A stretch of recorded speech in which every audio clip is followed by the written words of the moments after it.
Renan, quero abordar aqui mais alguns assuntos. Então, agora, indo para a questão do judiciário, a CPI do crime organizado, o relator Alessandro Vieira, ele propôs ali o indiciamento de ministros do STF, enfim. É um tema que está sendo, né, discutido pela sociedade. Há quem defenda a atuação do STF, há quem a critique. Eu queria saber, se eleito presidente, se o senhor seria a favor do impeachment de ministros do STF, como, por exemplo, Romeu Zema se coloca. O próprio Flávio Bolsonaro faz um discurso um pouco abaixo do de Zema, mas dizendo que é a favor do impeachment de qualquer ministro que incorra, né, em irregularidade, ou se seria um movimento de tentar pacificar com a corte por outro caminho. Renan Santos, eleito presidente, qual seria a postura em relação ao STF? Eu acho que está ficando claro que pelo menos dois ministros, a gente está falando do Alexandre de Moraes e do Dias Toffoli, eles não têm condições morais de permanecer nessas posições. Inclusive, a gente organizou uma manifestação em São Paulo no último sábado pedindo impeachment deles. Isso, então, é público notório, não só da minha parte, mas do grupo político ao qual eu faço parte, essa defesa. Paralelamente, para evitar o surgimento de outros, a gente tem que alterar a dinâmica de poder do STF.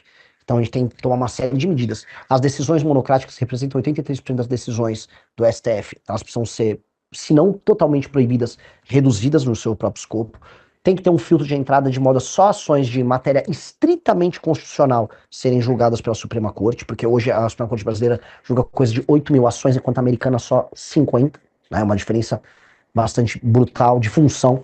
A gente tem que ter uma corte política feita com desembargadores que fiquem com mandato de 2 anos, que são sorteados a participar delas, para julgar, vamos dizer, os casos políticos envolvendo deputados e senadores, para que eles não fiquem na mão da Suprema Corte brasileira. A gente tem que impossibilitar, e sendo bem claro, impossibilitar qualquer tipo de atividade econômica com parentes e amigos de juízes e ministros da Suprema Corte e também do STJ, né, para impedir o que está acontecendo agora, como a gente está vendo. E aí, com base nisso, e também ter um prazo máximo para pedidos de vista que acontecem dentro da Suprema Corte, que com base nisso, aí o escopo da atuação do STF, que dá esses superpoderes para ele, diminui muito. E aí o STF volta para a caixa dele. São medidas que vão além do impeachment.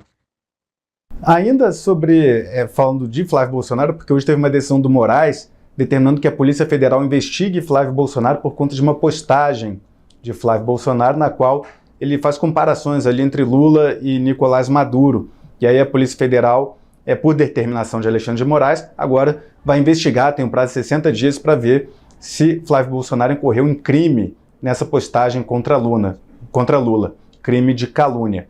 Como o senhor avalia essa decisão de Moraes de determinar a Polícia Federal investigando Flávio Bolsonaro por conta dessa postagem contra Lula? Eu falo bem-vindo ao clube. Eu tô também sendo investigado pela Polícia Federal por conta de uma declaração minha sobre o Lula quase 2 anos atrás. Qual declaração? Que com o Flávio agora chegou por dentro. Eu havia falado sobre a postura do governo relativa a um PL um PL não, era alguma política que envolvia aborto no SUS e a incoerência deles, e aí eles entraram com uma ação ali. Ficou super feio pra eles, que não tinha nem objeto da investigação, porque eles utilizaram um print de uma página de fofoca como referência na ação. Ou seja, aí o senhor disse que, assim como o Flávio Bolsonaro, o senhor também é investigado. Bem-vindo ao clube. Bem-vindo ao clube aí dos investigados pela Polícia Federal por falar qualquer coisa do governo Lula. O senhor acredita que há uma atuação para perseguir adversários do governo? Eu acho que o governo está muito mal, está desesperado. Eu acho que o governo não imaginava, assim, não é que o Flávio, ele em si está crescendo na candidatura dele, é porque como o top of mind de oposição é o sobrenome Bolsonaro, conforme o Lula ele vem derretendo junto ao próprio eleitorado, esses votos estão primeiro indo para o Flávio, porque é o top of mind, é o primeiro nome que vem à cabeça como oposicionista. Então o PT não sabe como brecar isso, eles estão tentando tomar, imagina não só o PT, mas eu vejo, vamos dizer, um ânimos, tem que ser cuidadoso que eu vou falar aqui, Capelli, há um ânimos em parte do judiciário que de fato não gosta do Bolsonaro, né, em fazer isso, mas sinto ser isso, eu acho que é uma consequência do processo político eleitoral no qual estamos passando. Vamos ver que as eleições nesse ano aí prometem.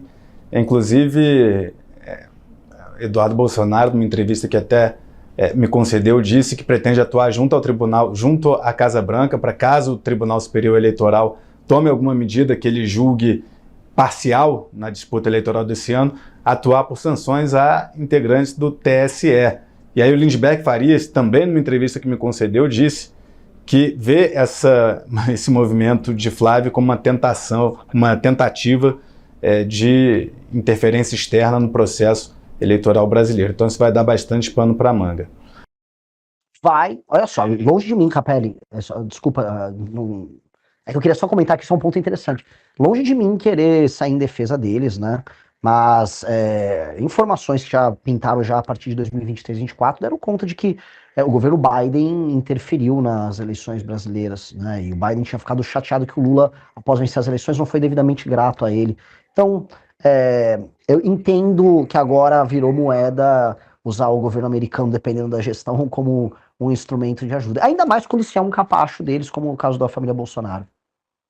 Por que o senhor acredita que a família Bolsonaro é capacho do governo dos Estados Unidos? Porque eles falam isso abertamente. O Eduardo Bolsonaro, no momento que o Brasil era taxado pelo Trump, ele ficava indo nas redes sociais fazendo textos parabenizando o Trump pela ação dele, como o Trump era incrível.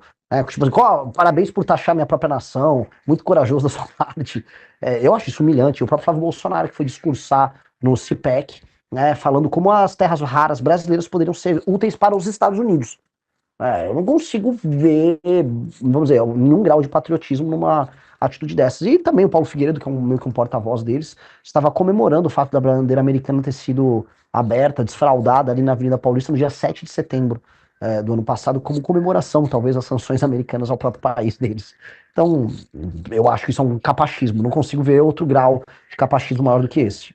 Fala, meus queridos, aqui quem fala é o Alan do canal Inevitável Cortes, e no meu segundo mês postando cortes aqui no YouTube de figuras do Partido Missão e do MBL, eu faturei cerca de 25 mil reais, ou um pouquinho mais de 4 mil dólares. E se você tem interesse em estar criando o seu próprio canal de cortes, eu preparei um treinamento 100% focado, mostrando o passo a passo para você estar conseguindo fazer seus cortes de figuras do Partido Missão e do MBL. Para acessar o treinamento é só clicar no primeiro link da descrição ou ler o QR Code que tá aparecendo aqui no meio da tela agora. E se você gostou desse vídeo, não se esqueça de deixar o like e se inscrever no canal. Te vejo no próximo vídeo.